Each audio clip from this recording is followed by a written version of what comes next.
আমাদের একটা baby শাওয়ারের invitation ছিল প্রকাশ আর রাধার। প্রকাশ হচ্ছে আমার হাজব্যান্ডের বন্ধু, তো সেখানেই গেছিলাম। এটা আমি ফার্স্ট টাইম কোনো নন বেঙ্গলি গোদভাড়াই সেরিমনি অ্যাটেন্ড করছি, তবে ওদের বাঙালিদের থেকে একটু ডিফারেন্ট।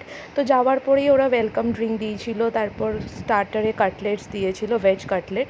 ওদের সব কিছু ভেজ ছিল, আর মেন কোর্সে ছিল দেখো ফ্রাইড রাইস, রুটি, ভেজ কাটলেট, তার সাথে চাটনি ছিল, আর আলুর দম আর পনির। প্রত্যেকটা রান্না এত টেস্টি ছিল না, ভেজ হয়েও এত টেস্টি যে এখনও আমার মুখে খাবারগুলো লেগে আছে। জাস্ট খেয়ে খুবই ভালো লেগেছিল। আর লাস্টে ছিল দেখো সন্দেশ, বেশ ভালো লাগলো যে। আর লাস্টে ওরা রিটার্ন গিফট দিয়েছিল, আন্টি আমার হাতে দিয়েছিল এই পোটলিটার মধ্যে একটা ক্লিপ ছিল অ্যাজ আ রিটার্ন গিফট। তো বেশ ভালো লেগেছে যে। তোমাদের এই ভ্লগটা কেমন লাগলো অবশ্যই জানিও, আর আমি আর আমার হাজব্যান্ডের ছবি আমাদেরকে কেমন লাগছে সেটা কিন্তু জানাতে একেবারে ভুলো না। ভিডিওটা ভালো লাগলে লাইক করো, বেশি বেশি করে সাবস্ক্রাইব করো, অবশ্যই সাথে থেকো। চলো তাহলে টাটা।